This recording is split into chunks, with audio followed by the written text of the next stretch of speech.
Nehemías. Es extraordinario, ¿eh? Es un libro, no es un profeta, no es un guerrero, no es un gran orador, pero sí tenía una característica fundamental, y es que era un gran organizador, un gran motivador.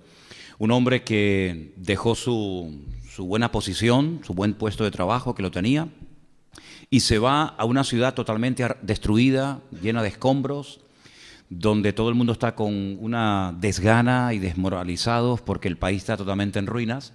Pero Nehemías logró animar al pueblo.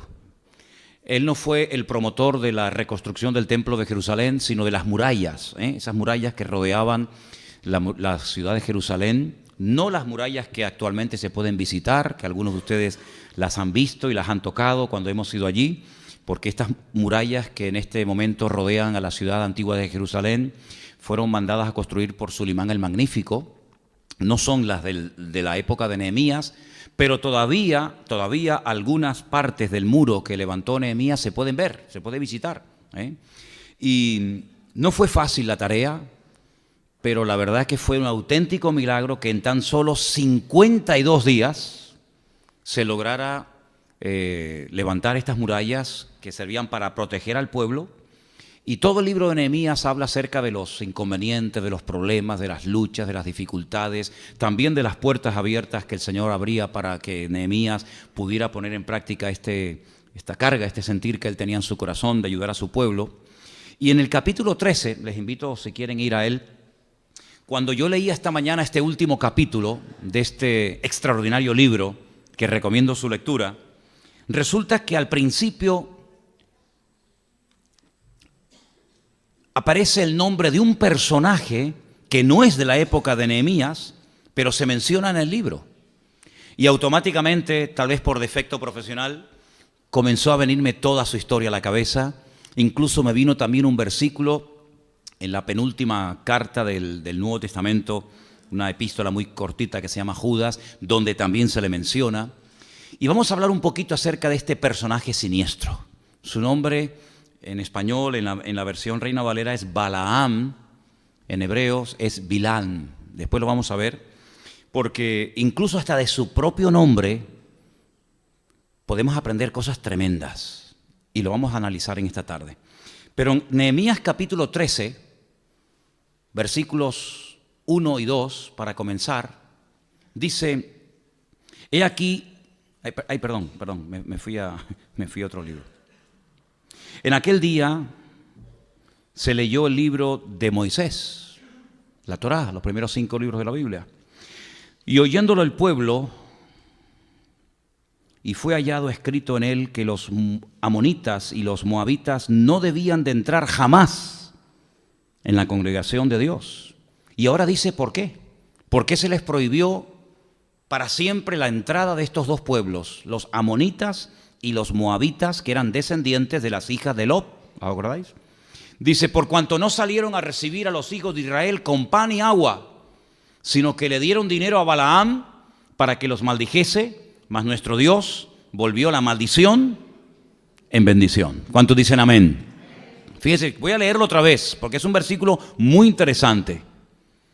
La razón por la que esta gente no podía entrar nunca a la casa de Dios, al templo, es porque no habían salido a recibir a los hijos de Israel, ¿verdad?, cuando venían de Egipto, con pan y con agua. Tampoco tenían que recibirle con un gran manjar, pero por lo menos tener el detalle de darles pan y agua, ya que venían de un largo viaje de 40 años para poder entrar en la tierra prometida, y seguramente venían cansados y sedientos y hambrientos. Dice que en vez de hacer eso, lo que hicieron fue contrataron a un pseudo profeta llamado Balaam para que maldijera a ese pueblo. Y lo intentó hacer, pero dice que en las 3 o 4 ocasiones que intentó hacerlo desde lo alto de una montaña, cuando él lanzaba palabras de maldición contra el pueblo, automáticamente cambiaban, y lo que hacía es que bendecía en vez de maldecir al pueblo. Entonces aquí vemos una estrategia muy interesante. No es pelear cuerpo a cuerpo, no es decir, bueno, vamos a atacarles con armas, con escudos, con lanzas, con jabalinas, con flechas, sino hay una estrategia diferente, es hacer un mal uso del poder que tienen las palabras. Sabemos que en la Biblia a la palabra se le da mucha importancia. Por supuesto, la palabra de Dios, lo primero. El poder de Dios está en su palabra. Pero Dios le ha dado al ser humano la capacidad de comunicarse, de poder construir frases, palabras, pensamientos. Incluso la Biblia es un gran milagro de ver cómo el hombre, utilizando esa capacidad que tiene de poder comunicarse, ha logrado plasmar por escrito las palabras de Dios y todo lo que Dios quiere que el hombre sepa en la actualidad. Ahora, me llama la atención porque el nombre Balaán o Bilán, que lo vamos a poner ahí un momentito para que ustedes vean cómo se escribe en hebreo, tiene 4 letras. La letra, saben que se lee de derecha a izquierda, ¿vale? La primera letra es la letra Bet, la letra Lamet, la letra Ain y la letra Men, esa Men Sofit. Ahora fíjese qué interesante, porque yo cuando estaba leyendo esta mañana esta historia en el texto en hebreo, me llamó la atención ese nombre. Y lo que vamos a hacer en esta tarde es desmenuzar un poco ese nombre, porque las 2 primeras letras, Dayana, las 2 primeras letras, esas 2 letras, si las ponemos al revés, es la palabra Lev, que significa corazón, pero están al revés. Y esto tiene una razón de ser. Lleva en su nombre la palabra corazón, pero al revés. Sabemos que el corazón es el asiento de las emociones. Sabemos, dice la Biblia, que del corazón salen cosas negativas que pueden llegar a contaminar países enteros, familias, congregaciones, la vida propia de la persona. Bilán o Balaam era un hombre que confundió su llamado. Era un hombre que dice que por dinero puso al servicio de un rey que lo había contratado llamado Balac la capacidad que tenía de poder bendecir o de maldecir a la gente. Si tuviéramos que ponerle un calificativo a este personaje hoy en día, diríamos que era una especie de santero, una especie de brujo, que utilizaba el nombre de Dios, que conocía a Dios, que mencionaba a Dios, como muchos de esta gente también lo hacen, pero de una forma incorrecta, pervirtiendo y malutilizando el nombre de Dios y haciendo un mal uso de un don que supuestamente era el don de la profecía, pero que le salió, permítame la expresión, el tiro por la culata. Es decir, no es un hombre que tiene un corazón sano, no es un hombre que tiene un corazón centrado en Dios, sobre toda cosa guardada, dice la Biblia, guarda tu corazón, sino que tiene el corazón torcido. No está ordenado, no está alineado con Dios. Y por eso la Biblia le da mucha importancia al tema del corazón, no tanto al músculo, ¿verdad?, sino a lo que representa el corazón. Los deseos, las pasiones, la avaricia, la soberbia, ¿verdad?, las bajas pasiones. Lleva en su nombre el nombre corazón, pero al revés, como diciendo, cuidado, cuidado, porque lo que aparenta no tiene nada que ver con lo que verdaderamente es. Fíjense, más adelante le añadimos la tercera letra de su nombre, la letra Ain, y esas 3 letras son la raíz de la palabra confusión. Claro, según cómo se conjugue, según las 7 estructuras verbales del idioma hebreo, se puede conjugar como ser confundido, como estar en confusión, como causar confusión, pero lo que está bien claro es que es la base de la palabra confusión y de todo lo que deriva de ella. Luego, en su propio nombre podemos observar que es un nombre que va a tratar de traer confusión a la vida de la gente. En otras palabras, es un hombre que no va a transmitir bendición. No es un hombre que te va a transmitir nada positivo y nada bueno que te hará crecer y madurar en el Señor, sino es una persona que va a transmitir confusión porque él mismo está en confusión, está en desorden. Es interesante notar que al principio de la Biblia, ustedes que están comenzando a leer la Biblia desde el principio, las hermanas, se van a encontrar que una de las características de la creación al principio es que estaba en caos, porque estaba en desorden. Y el desorden trae confusión y trae vacío y trae tinieblas. Y donde no está la bendición de Dios es porque hay desorden y porque hay tinieblas y porque no está la persona alineada con el Señor. Y este hombre en su nombre tiene la raíz de la palabra, del concepto confusión. Pero si le añadimos la última letra, volvemos a la palabra anterior, las dos últimas letras significan pueblo, las dos últimas letras de la primera palabra. Esas son las dos últimas letras. Esas dos letras, que también están en su nombre, significan pueblo. Entonces volvemos a poner la primera palabra con las 4 letras y encontramos que en las 3 primeras su raíz es un hombre que trae confusión. ¿Confusión a quién? Las dos últimas letras te lo dice. Al pueblo, a la gente, a la persona a la que, entre comillas, le ministra. La Biblia dice que en los últimos tiempos vendrán personas con falsas unciones. Y les dice que serían falsos. Él también corre grave peligro y puede ser destruido totalmente. Por lo tanto, él lo que hace es echar mano de este pseudo profeta para que maldiga al pueblo.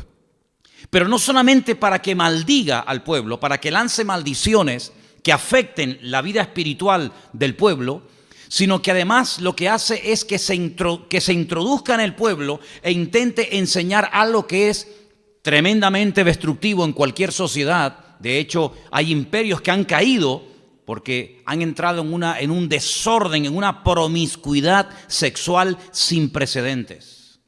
Ahora, desde los tiempos del diluvio, fíjense bien, desde los tiempos del diluvio, donde no era el principal, pero uno de los grandes problemas que había en aquella sociedad y en aquella generación fue la promiscuidad sexual, los pueblos se cuidaron mucho de caer en esta trampa, porque sabían que una de las causas de la destrucción universal producida por el diluvio fue la promiscuidad sexual, el desorden, el desmadre.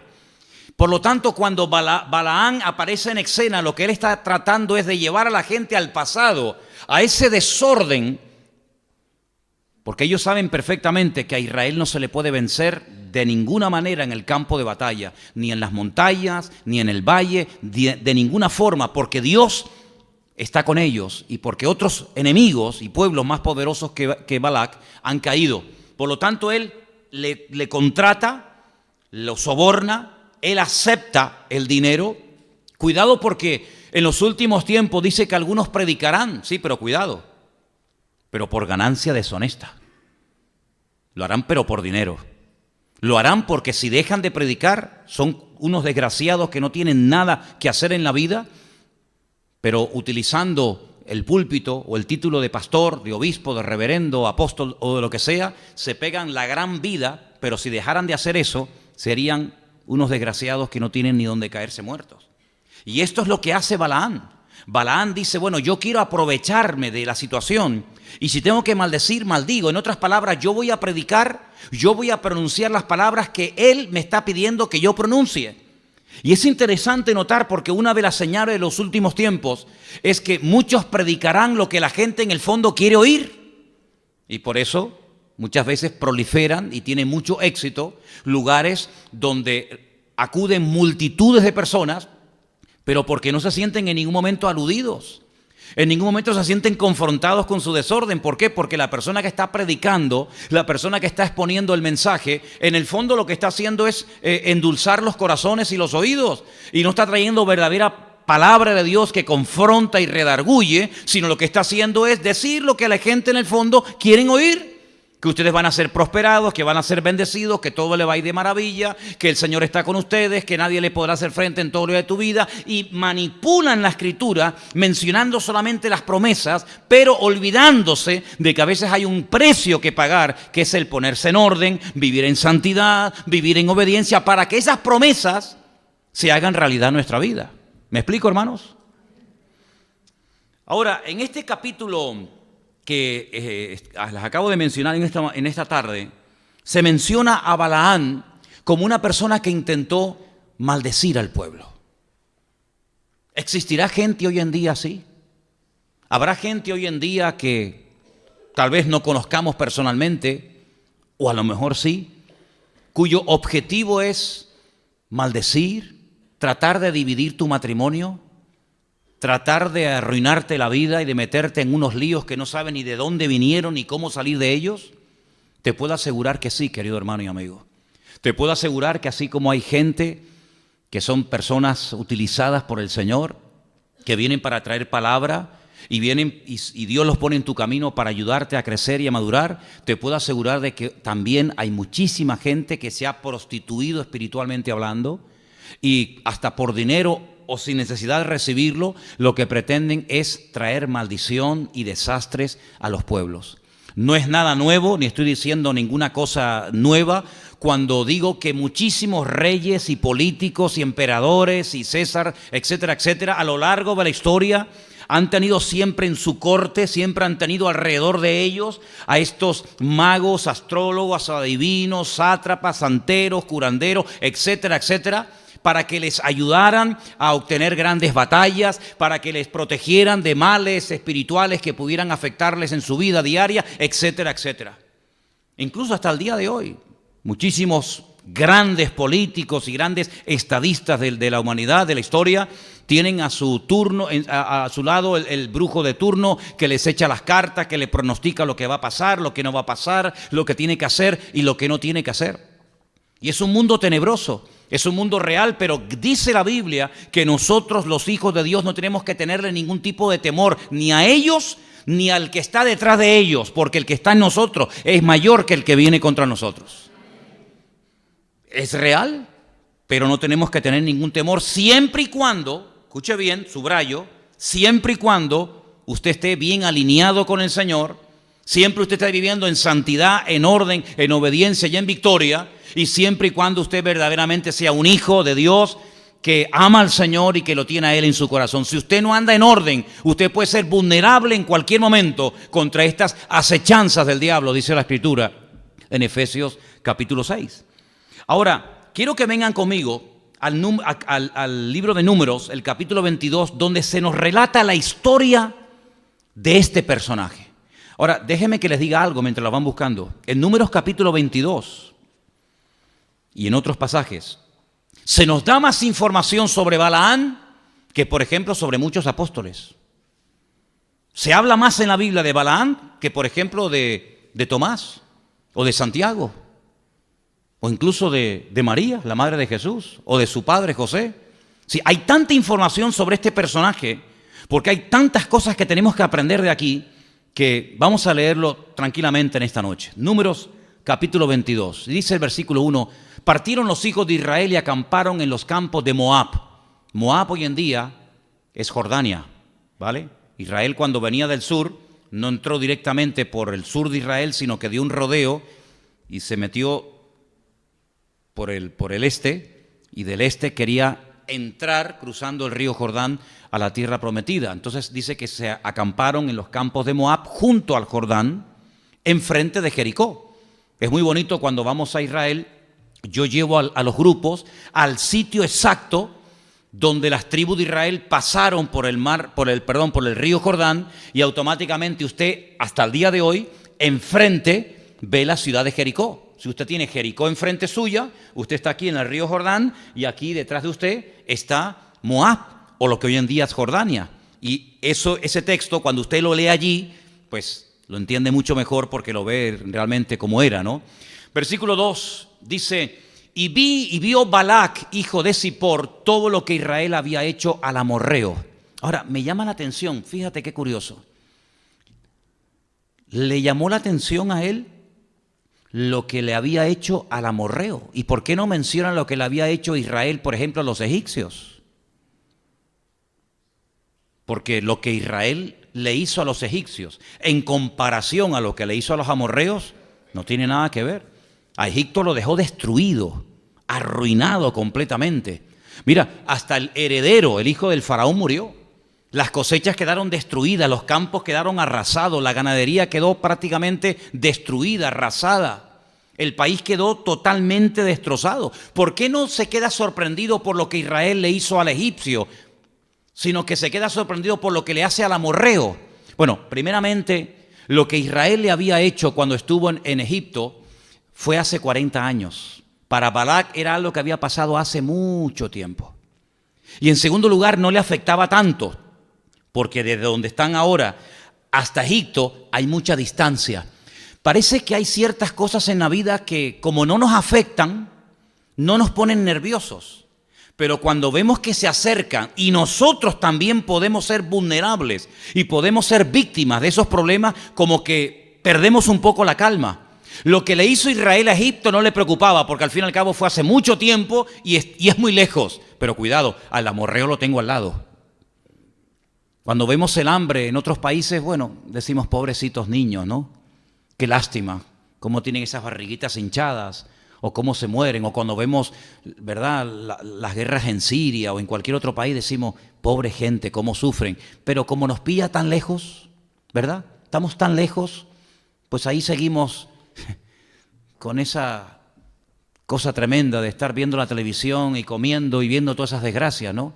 Ay, amigo, pero si la guerra y el grupo Daesh o ISIS estuviera aquí enfrente de la isla, enfrente que vivimos, o estuviera aquí en nuestra isla, qué diferente veríamos las cosas, ¿verdad? Pero como las vemos tan lejos, decimos pobrecitos, ¿no? Los que están allá. Como cuando ocurre un terremoto, un tsunami, una desgracia. Bueno, aquí estamos tan bien, ¿verdad? Pero ahora Balac, cuidado, dice, cuidado, que ahora ya no están lejos. Cuidado que ahora, esto no hablo hace 40 años, estoy hablando de lo que le hizo Israel al amorreo, que es mi vecino, y vienen a por mí. Versículo 3. Moab tuvo gran temor. Ahora sí, ¿no? Ahora tienes temor. Claro, ahora ves el lobo. Ahora ves las orejas del lobo, ahora te pones asustado. Ay, amigo. Tuvo gran temor a causa del pueblo porque era mucho. Se angustió Moab a causa de los hijos de Israel. Y dijo Moab a los ancianos, escuchen esto, le dijo a los ancianos de Madián, ahora lamerá esta gente todos nuestros contornos como lame el buey la grama del campo. El buey, la vaca, es el único animal que cuando pasta arranca todo. No es como la oveja que come por arriba y deja la raíz, sino que la vaca cuando come hierba lo arranca todo, la raíz y todo. Y él compara a Israel con esos animales que arrasan de raíz con todo. Dice, ahora lamerá esta gente todos nuestros contornos como lame el buey la grama del campo. Y ahora viene un dato muy interesante. Dice, y Balac, hijo de Zippor, era entonces rey de Moab. No lo cambies. ¿De dónde era Balac rey? De Moab. Pero al principio del versículo dice, le dijo Moab a los ancianos de Madián. Bueno, aquí hay dos pueblos diferentes, ¿eh? Madián es una cosa, Madián es un país, un pueblo, y Moab es otro país.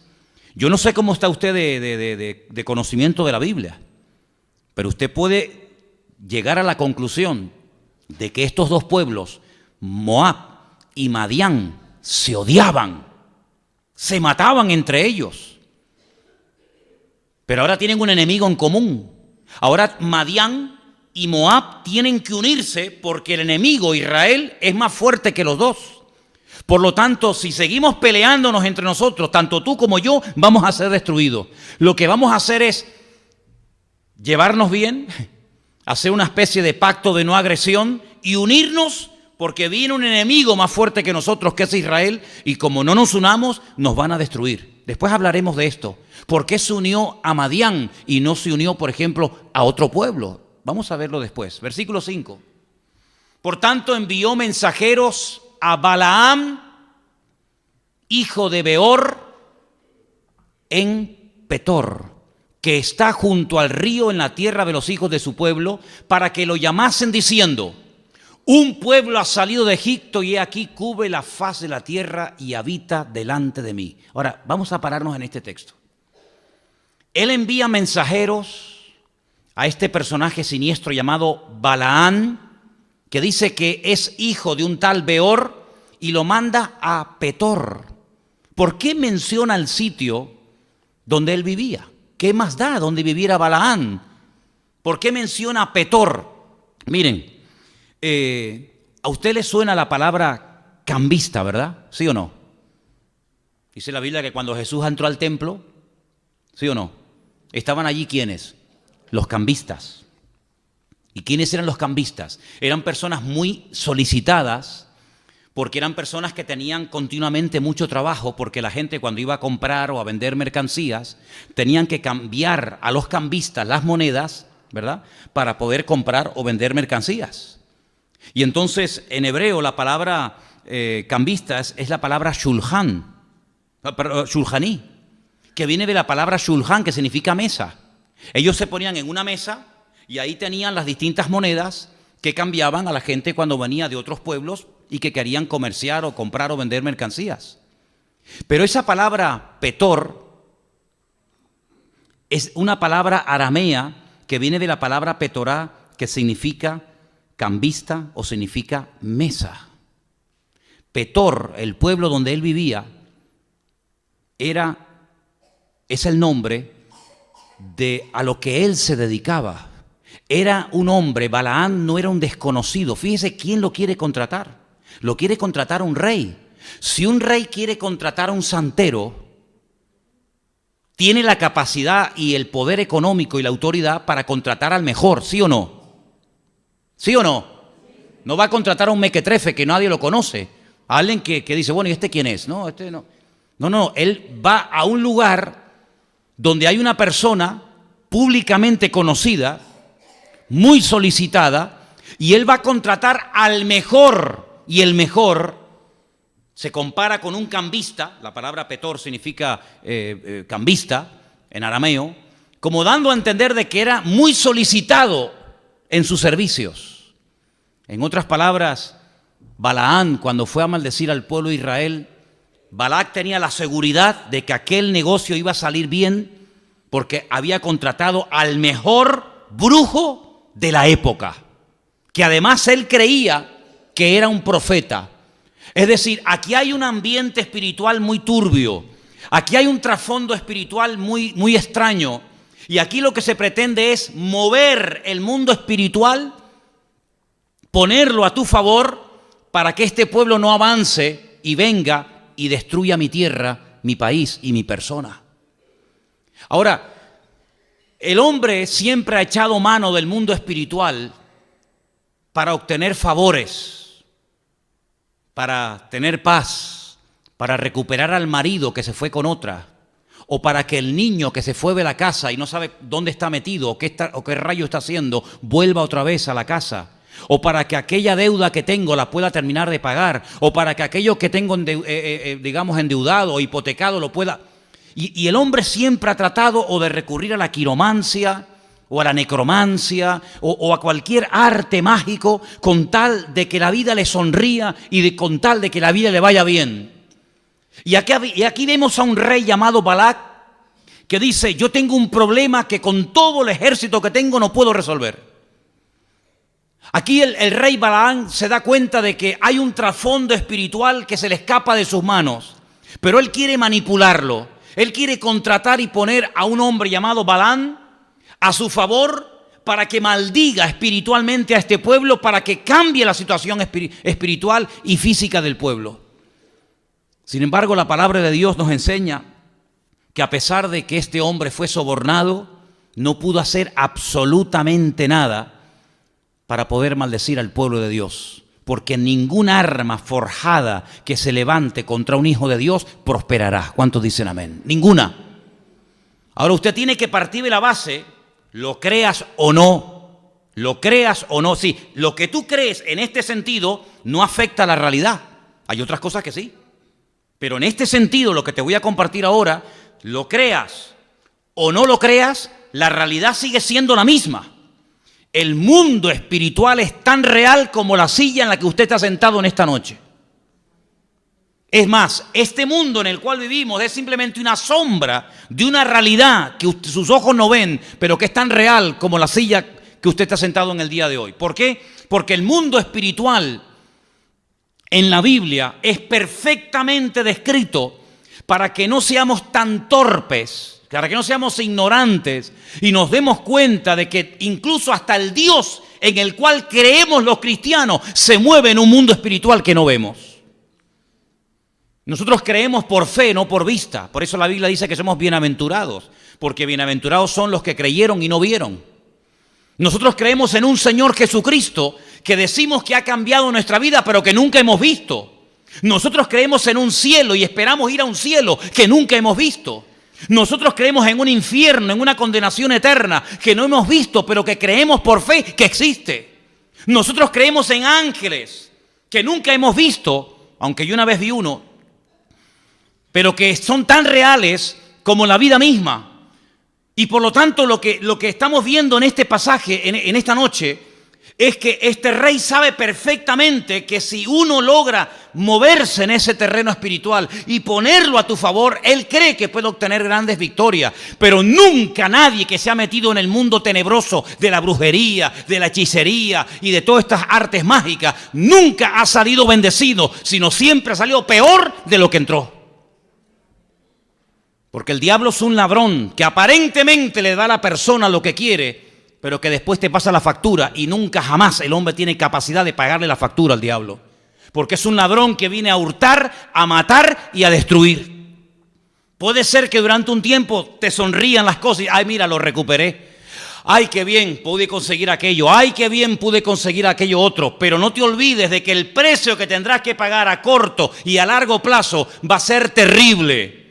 Terrible. Y el diablo no perdona, porque el único que puede perdonar es Dios. El diablo es castigador, el diablo es cruel y el diablo jamás te va a perdonar una deuda que tú le debas. Nunca, jamás. Solamente Dios tiene la capacidad de poder perdonar. Ahora, nosotros estamos leyendo en el capítulo 22, versículo 5, y hay una expresión muy interesante y dice: por tanto envió mensajeros a Balaán, hijo de Beor, en Petor, que está junto al río en la tierra de los hijos de su pueblo, para que lo llamasen, diciendo, para que lo llamasen. En hebreo dice likró, es decir, te estoy llamando para ti. Sería una traducción muy extraña. No solamente mando mensajeros o personas para que te llamen y me hagas este favor, sino que te estoy llamando para ti. Eso no tiene ningún sentido en español. Pero se parece mucho a aquel llamado que Abraham recibe cuando le dice el Señor, Lej Lejá. ¿Os acordáis de aquel mensaje hace tiempo? Lej Lejá, sal para ti. En español dice, sal de tu tierra, punto. Pero en hebreo dice, sal para ti, como diciendo, si sales tú mismo vas a ser el bendecido.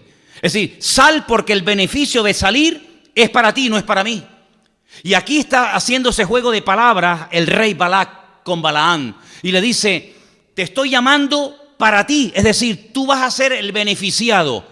Indirectamente le está diciendo que no solamente va a recibir una gran suma de dinero, sino que va a ser honrado, va a ser querido, va a ser reconocido. Es decir, te estoy llamando para tu propio beneficio, como diciendo, el favor no me lo estás haciendo tú a mí, sino que yo te estoy haciendo a ti un favor, llamándote para ti mismo. Es como una cosa extraña de entender, pero creo que con la explicación que estoy dando se puede entender, ¿verdad? Te estoy llamando para bendecirte, te estoy llamando para ayudarte. A cambio de, ten cuidado con los que te ofrecen el oro y el moro y después ni el moro, ni el oro, ni nada. Ten cuidado con esas ofertas muy atractivas que se te van los ojos. Oye, me acaban de ofrecer un trabajo. Voy a ganar 4.000 euros mensuales por 10 horas a la semana. 14 pagas al año. Cuidado, nadie da duros por pesetas, se decía antiguamente. Algunos no saben ni de lo que estoy hablando. Pero no te creas las ofertas que vienen, todo a cambio de nada. Aprenda inglés en 3 días sin esfuerzo. Mentira. No vas a aprender inglés ni en 3 días ni en 30 años. Además, con el poco cabeza que tú tienes. En la vida cristiana, el que viene a ofrecerte todo a cambio de nada, no le hagas caso, te está mintiendo. Llámese apóstol, pastor, reverendo, obispo, me da igual. Venga adelante, yo le voy a poner las manos, oro por usted y usted mañana va a ser bendecido y prosperado. Mentira, mentira. ¿Por qué no te dice que te pongas en orden, que dejes a la querida, que pagues lo que debes, que no mientas, que no robes, que no vivas en adulterio, en fornicación? ¿Por qué no te lo dicen? Porque si te lo dicen, te das media vuelta y te vas. Pero los que vienen a ofrecerte todo a cambio de nada, panes y peces, comida y bendición para todo, no pasa nada. Venga adelante, oramos por usted y Dios lo va a bendecir. Cuidado, cuidado.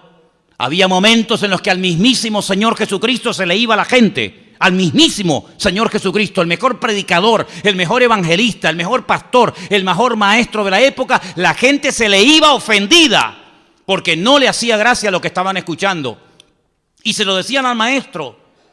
Así que te estoy llamando para hacerte un favor. Cuidado, cuidado, pon todo en la balanza, ora Porque lo que suena muy bonito, si no oras y consultas con el Señor, se entiendas ni lo veas ahora. Balaam fue e intentó maldecir al pueblo. Derramaba sangre, siempre en todo tipo de derramamiento.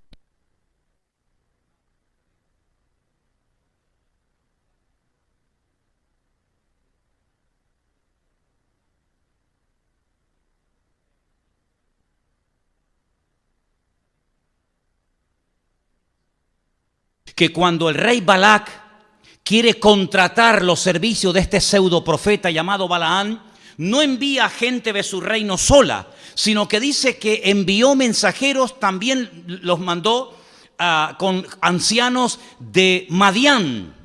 ¿Os acordáis? Creo que era el versículo anterior, el 4. Moab envió ancianos de Madián junto con los de él. Y entonces yo comencé a averiguar, ¿y por qué? ¿Por qué va a Madián, que es un enemigo de él, a convencer a ancianos que vayan con los suyos para contratar a Balaam? Y resulta que encontré un texto muy interesante que lo quiero leer. Se encuentra en Éxodo capítulo 2, del versículo 11 en adelante. Por favor, preste atención. Éxodo capítulo 2, verso 11, y dice así: en aquellos días sucedió que crecido ya Moisés, salió a sus hermanos y los vio en duras tareas y observó a un egipcio que golpeaba a uno de los hebreos, sus hermanos. Versículo 12. Entonces miró a todas partes menos hacia arriba. Cuando tú vas a hacer algo y miras así,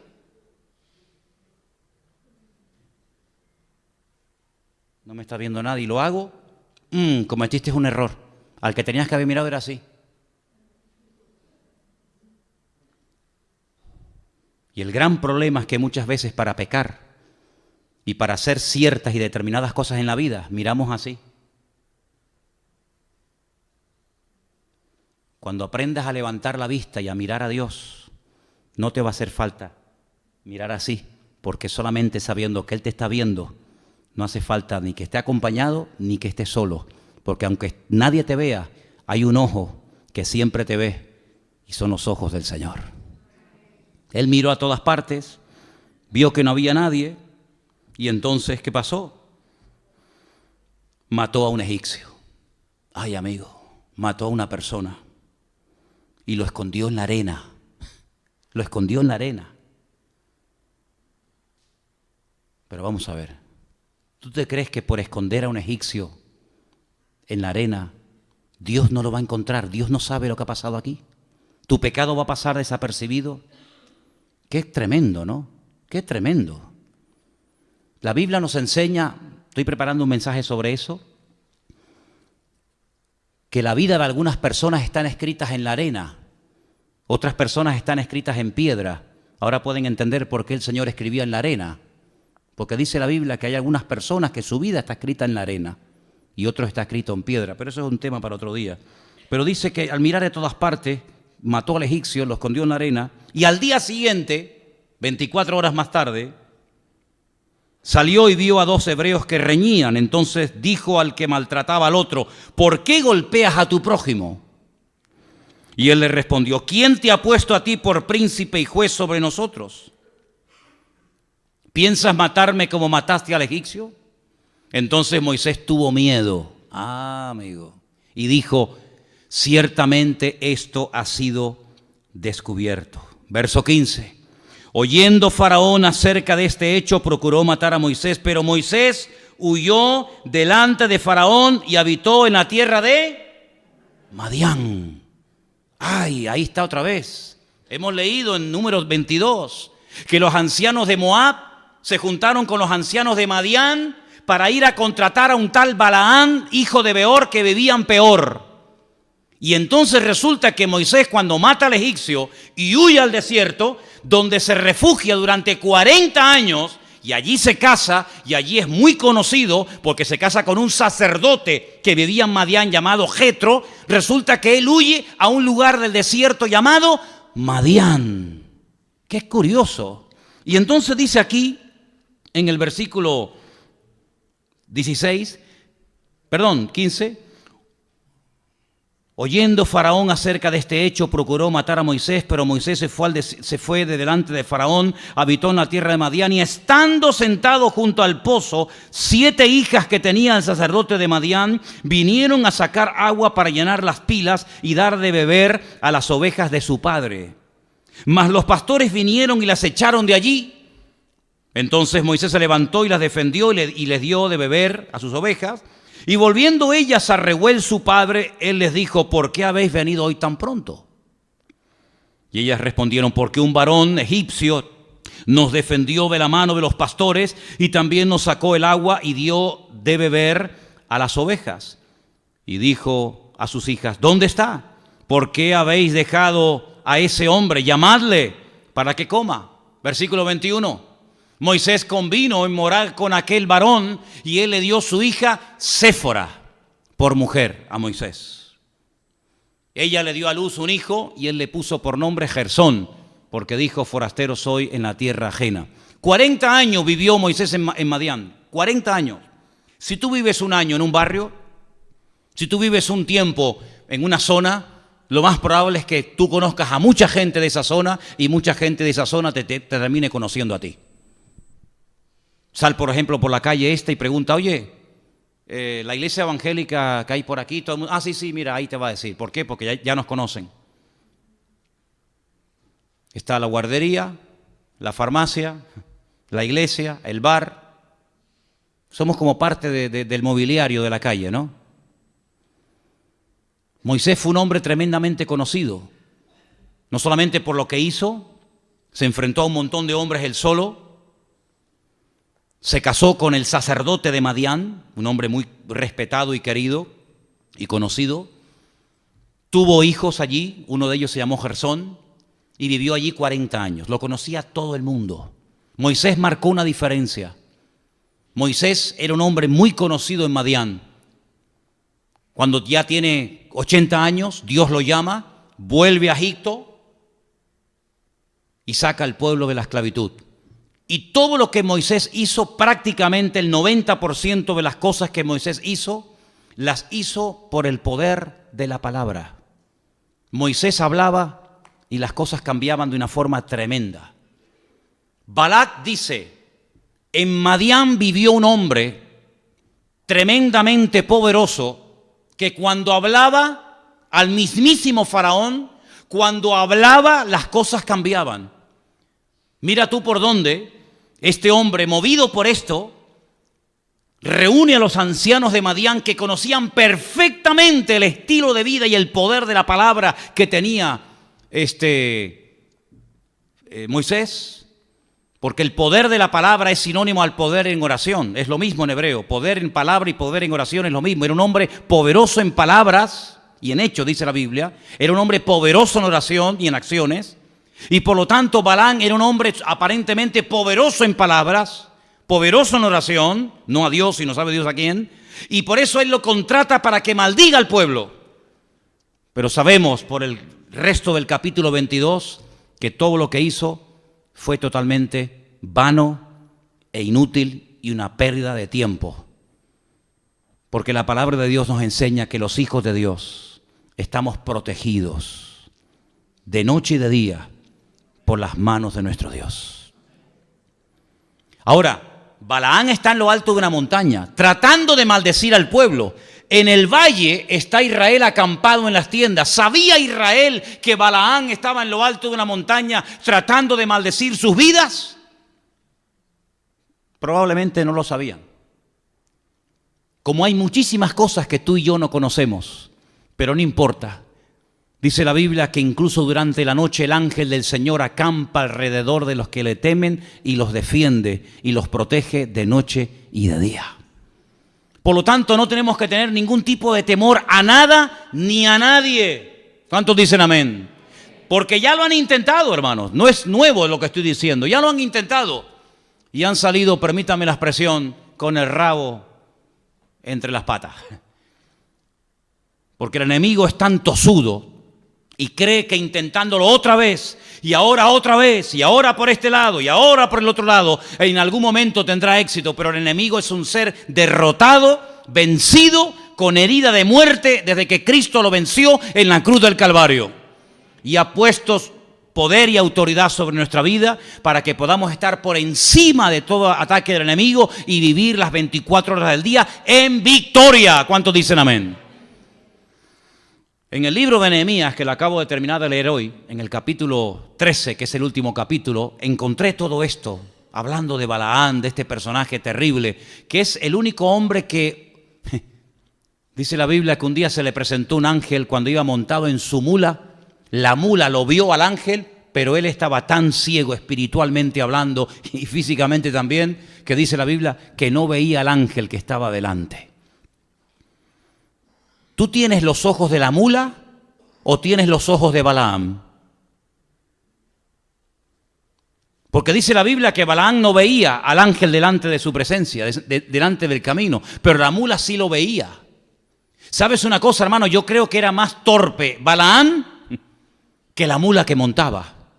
Porque la mula que montaba fue golpeada cruelmente porque Balaam quería que se levantara y caminara y la mula se tiraba al suelo y no quería avanzar.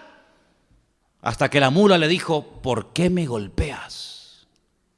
Ahora, si a ti un día te hablara un perro o el gatito que tienes o una mula, ¿cómo reaccionarías? Sería algo terrible, ¿no? Pues este comienza a conversar con la mula y la mula le responde y él no se da cuenta de que está hablando con un animal y está quedando en evidencia, él es mucho más animal que la propia mula que no quiere caminar. Y la mula le salvó la vida. Tal vez te has reído de la persona que está a tu lado y le has dicho, te has metido en una secta, te vas a volver loco o loca. Pero no te olvides de que la persona de la cual te puedes estar riendo hoy o te has reído en el pasado, puede ser que gracias a él o a ella, tú hoy estés aquí con vida y no has muerto en el camino, amigo. No te olvides nunca de eso. Y como dice el refrán, el que ríe último, ríe mejor. Al final Balaán reconoce que ha cometido un gravísimo error. Y la Biblia dice que cada vez que salían palabras de maldición contra el pueblo, Dios se las cambiaba y las tornaba en bendición. Yo sé que hay congregaciones y hay un sector del mundo evangélico que le da mucha importancia a este tema de las maldiciones. Y están todo el día que si maldiciones para aquí, que si maldiciones para allá, que si las maldiciones del abuelo, que si las maldiciones de la herencia. Bueno, ¿hablará la Biblia algo de esto? Claro que habla, pero hay que hablar lo que dice la Biblia, no lo que dice el hombre. La Biblia dice que Dios visita la maldad sobre los padres y los hijos, ¿verdad? De los que le aborrecen. Y hay familias que están como marcadas y destruidas por el pecado desde casi desde la cuna. Pero cuidado, cuando una persona se convierte de verdad al Señor, se frena, se para, se neutraliza todo proceso de maldición, porque Dios cambia toda maldición en bendición en nuestras vidas. ¿Cuántos dicen amén? A mí qué más me da que arriba de nosotros viva un brujo o un santero, que viva que le dé la gana. A mí no me afecta porque el que está conmigo es mayor que el que viene contra mí. A mí que hagan lo que quieran, que pongan puros en la puerta de la iglesia, que pongan palomas o gallinas, que hagan lo que quieran. El Señor me protege a mí. Ahora, si usted quiere darle lugar a eso y está, es que hay una santera, es que hay un brujo, entonces que usted no ha entendido nada. Porque el poder de Dios es el poder verdaderamente real que protege y que estará con nosotros siempre, todos los días, hasta el fin del mundo. Así que déjese de diablo y san diablo y brujo y tal, porque hermano, el que está con nosotros es mucho mayor que todas esas vainas. ¿Cuántos dicen amén? Ahora, en el libro de Nehemías, y termino, quiero que vuelvan conmigo al capítulo 13, si no les importa. No solamente se habla de este personaje siniestro llamado Balaán o Bilam, sino que en el versículo 3 se habla acerca de algo muy importante que tuvieron que hacer, y fue separarse de ciertas y determinadas personas. Ay, amigo, yo me acuerdo cuando mi madre, sobre todo, las madres ustedes saben que son muy especiales, sobre todo las madres de Canarias, que parece que sus hijos nunca han roto un plato, los malos son siempre los demás. Mi niño no, mi niña no, no. Eso no, eso mi niño y eso mi niña nunca lo hará. Los demás sí, pero mi niño y mi niña no. Mi madre decía, no te juntes con malas compañías porque te pueden echar a perder. Y las madres de esos chicos le decían, no te juntes con este desgraciado que vas a terminar peor que él. Pero para mi madre las malas compañías eran las otras. Y el que echaba a perder a los demás era yo. A mí no me echó a perder nadie, yo me eché a perder solo. ¿Sabe? Y en el libro de Nehemías, en el capítulo 13, verso 3, encontramos cómo Nehemías le dice al pueblo, aquí hay que hacer cambios radicales. Es que mira, hay gente que quiere bendiciones, pero seguir haciendo siempre lo mismo. Albert Einstein, ya lo he mencionado muchas veces, un gran hombre que yo admiro muchísimo, que de pequeño lo expulsaron de varios colegios porque pensaban que era tonto. Madre mía, tonto. Él llegó a decir un día algo así como, si haces siempre lo mismo, no esperes que ocurran cosas diferentes. Porque si siempre haces lo mismo, siempre va a pasar lo mismo. Si quieres un cambio, el primero que tienes que cambiar de vida eres tú.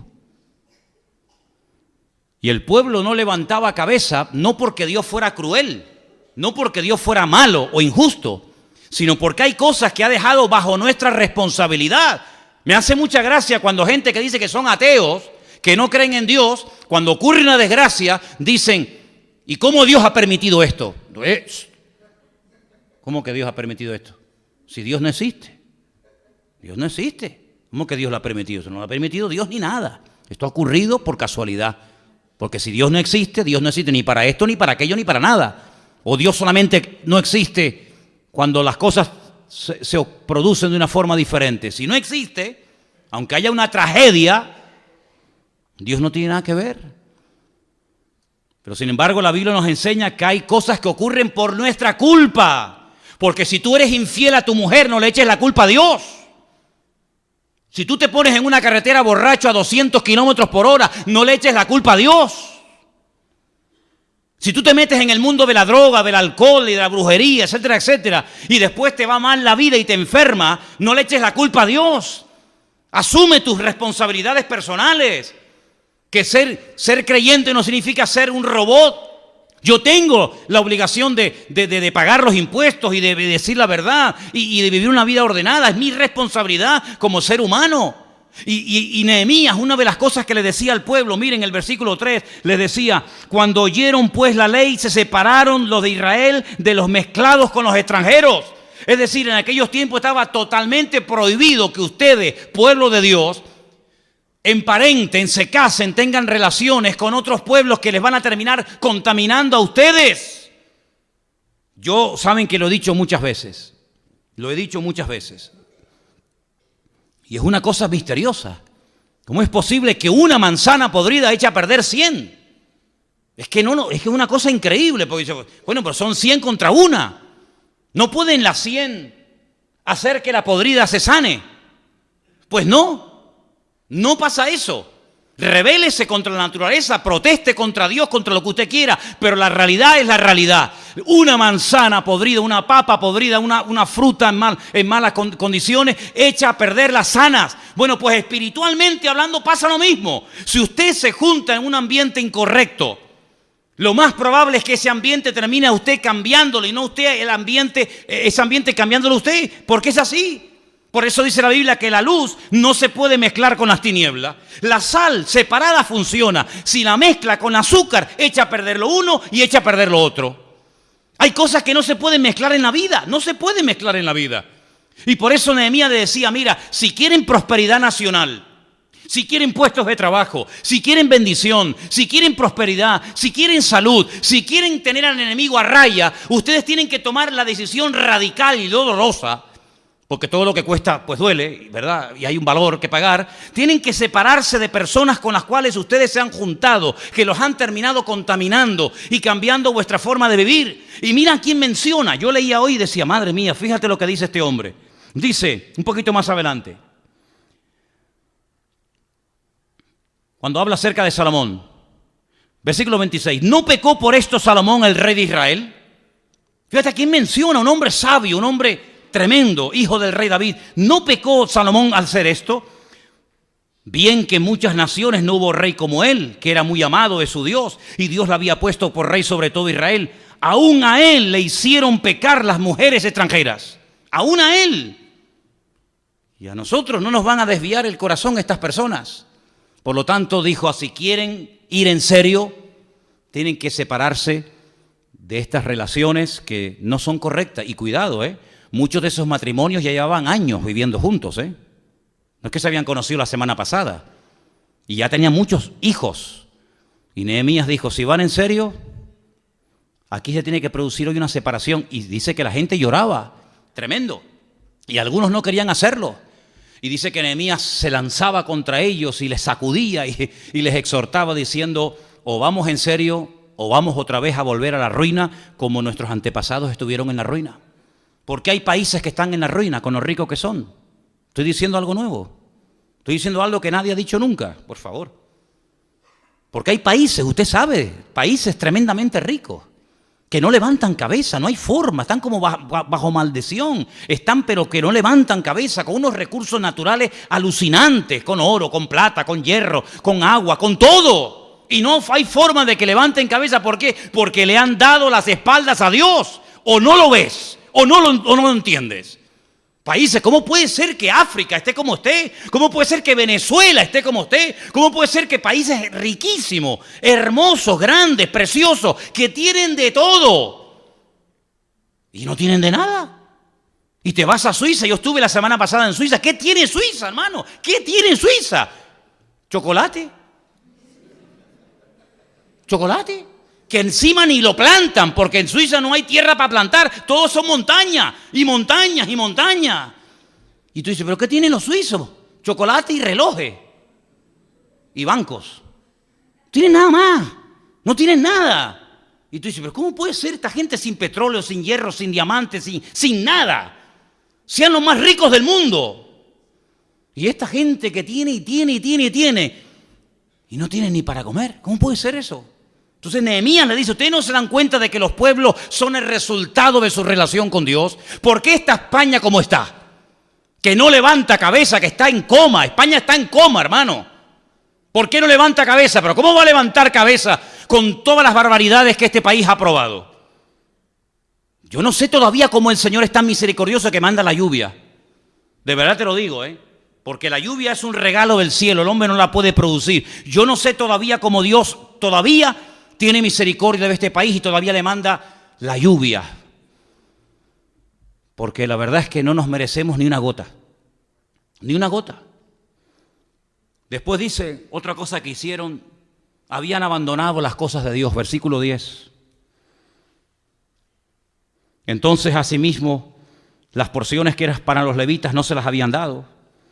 Los levitas y los cantores que hacían el servicio habían huido, cada uno a su heredad. Entonces yo reprendí a los oficiales y les dije, ¿por qué la casa de Dios está abandonada? ¿Por qué? Otra cosa que tenían que corregir, las prioridades. La casa de Dios está abandonada. Ahora, en tu casa no falta de nada. Te pegas la gran vida, pero la casa de Dios no tiene ni dónde cogerla. Nehemías tuvo que actuar en esto. Versículo 15.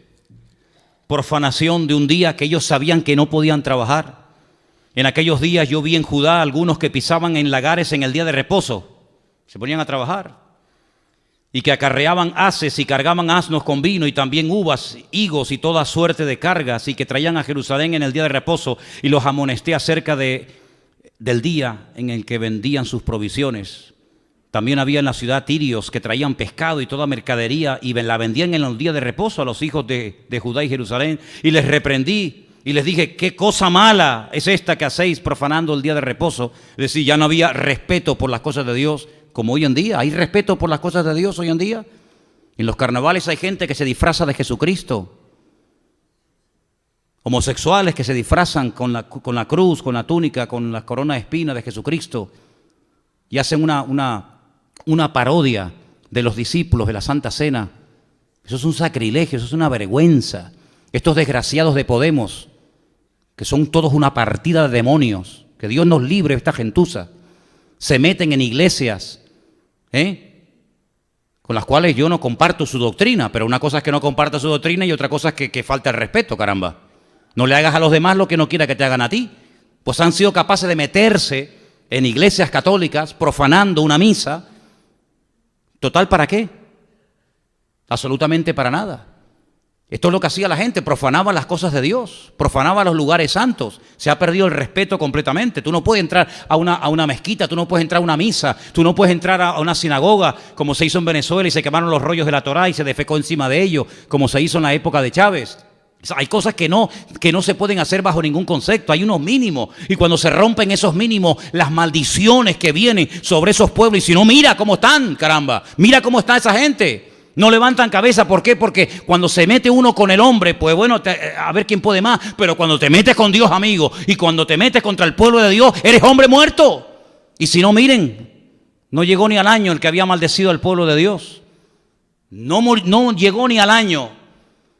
Y le brotó el cáncer donde él dijo, ¿qué te parece, amigo? Ni siquiera desenterrando el cuerpo de Simón Bolívar, haciendo un ritual, fue sanado de su cáncer. Porque el que se mete con Dios, amigo, es hombre muerto. Dura cosa te es dar cosas contra el aguijón, le dijo el Señor a Pablo. ¿Qué te parece? Y esta gente cayó en este pecado, profanando las cosas de Dios. ¿Cómo es posible? ¿Cómo es posible que ahora, hace unos días, se haya permitido a 3 drag queen salir en una carroza donde iban a ir miles y miles de niños para enseñarles qué? A ser unos degenerados como ellos? Eso se le va a enseñar a los niños. Ya también nos metemos con eso. ¿Por qué no se van a la Meca? ¿Por qué no se van a la Meca y hablan mal en contra de Mahoma o hablan mal en contra del Corán? Porque no son capaces de hacerlo. Porque no duras ni media hora, amigo. No duras ni media hora, ¿verdad? Pero contra los cristianos todo vale, no pasa nada. Nehemías dijo, no, esto no puede ser así, mijo. Esto no puede ser así, tiene que haber un cambio. Y les dijo, y como sigan parándose en la puerta de Jerusalén a vender sus mercancías, me vuelvo contra ustedes y los liquido. Y se tuvieron que ir. Versículo 23, algo terrible. Vi asimismo en aquellos días a judíos que habían tomado mujeres de Asdod, amonitas y moabitas, y la mitad de sus hijos hablaban la lengua de Asdod, porque no sabían hablar judaico, sino que hablaban conforme a la lengua de cada pueblo. Estaban perdiendo su identidad. ¿Qué es lo que está tratando el mundo hoy en día? De quitarles la identidad a nuestros hijos, de quitarles la identidad a los seres humanos. Y todos se tienen que vestir así, y tienen que hablar así, y tienen que hacer esto, y tienen que hacer aquello, tratando de manipular, ¿verdad? Cambiando la identidad. Ya no sabían ni hablar el idioma de la Biblia, ya no sabían leer las Escrituras, porque ya estaban tan acostumbrados a vivir entre inconversos que hablaban hasta como inconversos. Y cuando el mundo afecta nuestro modelo, nuestro estilo de vida, nuestra filosofía, cuando nuestros hijos ya hablan y visten y opinan y actúan como la gente del mundo, tenemos un gravísimo problema, porque tal vez no nos hemos metido en el mundo, pero el mundo se nos ha metido en nosotros. ¿Qué es lo que estaba pasando en aquellos días? Dice, ya ni hablar saben, ya no saben ni hablar, ni leer la Escritura. Y finalmente, en el versículo 30 dice, los limpié pues de todo extranjero y puse a los sacerdotes y levitas por sus grupos, a cada uno en su servicio, y para la ofrenda de la leña en los tiempos señalados y para las primicias. Termina diciendo, acuérdate de mí, Dios mío, para bien. En otras palabras, puso a cada uno en su sitio. Pero saben, en el libro de Nehemías hay varios nombres que son muy repetitivos y son enemigos del pueblo. Uno era Sanbalat, ¿os acordáis? Tipo terrible. El muro que están levantando, si se sube una zorra lo va a tumbar. Y ustedes están levantando el muro para rebelarse contra el rey. ¿Sí? Una persona que solamente venía a meter cizaña, a desacreditar al siervo de Dios, en este caso Nehemías. Una persona que venía a traer desánimo. Sanbalat, uno de ellos. Otro, Tobías. ¿Se acuerdan? Tobías era terrible. Vamos a hablar porque tenemos que dialogar. Y Nehemías decía, yo contigo no tengo nada que hablar. Yo estoy haciendo la obra de Dios. Y yo no me voy a parar para hablar contigo. ¿De qué voy a hablar yo contigo, Tobías? De nada. ¿Saben? En el capítulo 13, léanlo después si quieren tranquilamente en casa, van a encontrar que el sacerdote principal de Jerusalén, le había hecho una casa. Déjeme que lea este versículo y termino. Ya lo digo en serio. Versículo 4. El sacerdote Eliasib, cuyo nombre significa Dios restaura, en hebreo, un nombre muy bonito, siendo jefe de la cámara de la casa de nuestro Dios, había emparentado con Tobías. Ay, amigo. Y le había hecho una gran cámara en la cual guardaban antes las ofrendas, el incienso, los utensilios, el diezmo del grano, del vino, del aceite, que estaba mandado dar a los levitas, a los cantores, a los porteros y tal. Le había hecho una casa al desgraciado en la casa de Dios, a Tobías. Es decir, sacó todo lo que tenía que estar allí, los diezmos, las ofrendas, los candelabros, en fin, todo lo necesario para el servicio de la casa de Dios, lo sacó y le dijo a Tobías: no, vente a vivir aquí, te hacemos una casa. Y dice que tenía una gran cámara, tenía una estancia, una gran habitación, y se había acomodado el enemigo dentro de la casa de Dios. Pero ¿cómo puede ser esto? ¿No tendremos que vigilar de vez en cuando nuestras vidas, nuestros hogares, para ver si Tobías se nos ha metido dentro? A lo mejor se nos ha metido Tobías, a lo mejor se nos ha metido un enemigo dentro de casa, y papá, mamá, a lo mejor ni te has dado cuenta. Por eso que el Señor nos dé mucha sabiduría y mucho discernimiento en este año, para darnos cuenta de que en nuestros hogares, en nuestras casas, en nuestras vidas, el único que tiene que entrar es el Señor Jesús, su palabra, su presencia y su Espíritu Santo.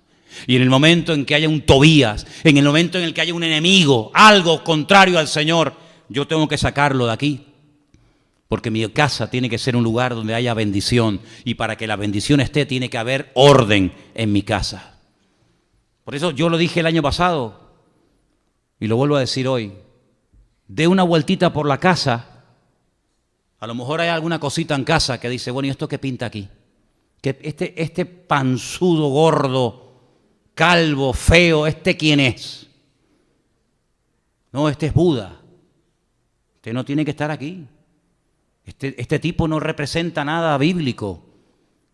Lea la vida de Buda, lea su filosofía, lea lo que es el budismo, contacto con los demonios, así de claro, amigo. Fuera de aquí. Tal vez tiene usted ahí una cruz de Caravaca, ¿y esto qué es? Ni cruz, ni vaca, ni nada. Compre una vaca, es mejor que la cruz que le va a traer esto. Los elefantes de la suerte, caretas y amuletos de África, no, son souvenirs que compré cuando estuve en Mozambique, cuando estuve en Angola, cuando estuve en Kenia, me traje una careta, pero tú no sabes quién es esto. Tú no sabes que esos son espíritus y demonios que adoran en esos países, que para nosotros los europeos, para nosotros los occidentales, los del primer mundo son souvenirs, pero que para ellos son sus ídolos. Es como si tú le llevaras vírgenes y santos a ellos, pues ellos te las venden a ti como si fueran souvenirs, pero son sus ídolos. Tú no te das cuenta de eso, amigo. Entonces, ¿cuántas veces somos tan ingenuos que no nos damos cuenta de lo manipulables que somos y nos abrimos a lo malo? Y lamentablemente a veces nos cerramos a lo bueno. Hermanos, que Dios nos ayude para que en este año nuestra vida sea una vida de bendición y sea una vida ordenada. ¿Cuántos dicen amén? Cierra tus ojos, por favor, ahí donde estás. Yo sé que han sido muchas cosas en esta tarde, muchos textos, Usted puede escuchar este mensaje después si quiere en internet, ahí queda grabado. Medite en él. Lea después detenidamente las citas, los versículos. Y que Dios nos ayude, de verdad, hermanos, que el Señor nos ayude a poner en práctica su palabra. Cuida la vida de tu hija, cuida la vida de tu hijo, porque tú eres el responsable de tus hijos, no la iglesia, no el colegio, no la sociedad, tú, papá y mamá. ¿Dónde están tus hijos esta tarde? ¿Dónde están? ¿Con quién están? ¿Qué están haciendo? Es tu responsabilidad y por la cual tendrás que rendir cuenta delante de Dios. Después no te quejes, no te lamentes, no llores después. Es mejor que llores ante la presencia de Dios ahora, intercediendo y clamando por ellos y por ellas, que el día de mañana, por no haberles dedicado tiempo, llores las lágrimas del cocodrilo. Pídele al Señor sabiduría como padre, como madre. Tanta falta necesitamos de sabiduría. Que Dios nos guarde durante todo este año 2018 de todo el bombardeo que estamos recibiendo cada día, tratando de que nos comportemos y vistamos y hablemos y actuemos como el mundo. Que Dios guarde nuestra forma de hablar. Que Dios guarde nuestras casas. Porque si fracasas en la casa, has fracasado en todo, amigo. Que el Señor nos ayude a ponerle a Él en primer lugar. Que el Señor nos proteja de enemigos que sutilmente se quieren meter en nuestras vidas. Y antiguamente tenían nombre y apellido según la Biblia. Hoy en día son tal vez enemigos virtuales que entran a través de un móvil, a través de un ordenador, ¿sabe Dios qué? Pero siguen siendo igual de destructivos que hace 3.000, 4.000 años atrás. Vivimos en una sociedad tremendamente sofisticada, pero nunca hemos sido los seres humanos y los cristianos tan vulnerables como en estos tiempos. Porque ya no tenemos que ir al mundo a pecar, ya el mundo se nos mete dentro, lo llevamos en el bolsillo. Y en cualquier momento salta un Tobías, salta un Sanbalat y se nos mete nuestro estilo de vida y nos condiciona y nos manipula y nos absorbe nuestra vida. Señor, ayúdanos en este año 2018 que recién comienza, a ponerte a ti en primer lugar en nuestra vida y a no tener temor de nada ni de nadie, porque cuando confiamos en ti, tú has prometido cuidarnos todos los días hasta que vengas a buscarnos, Dios. Recibe la gloria y la honra en esta noche, mi Señor, en el nombre soberano de Jesús.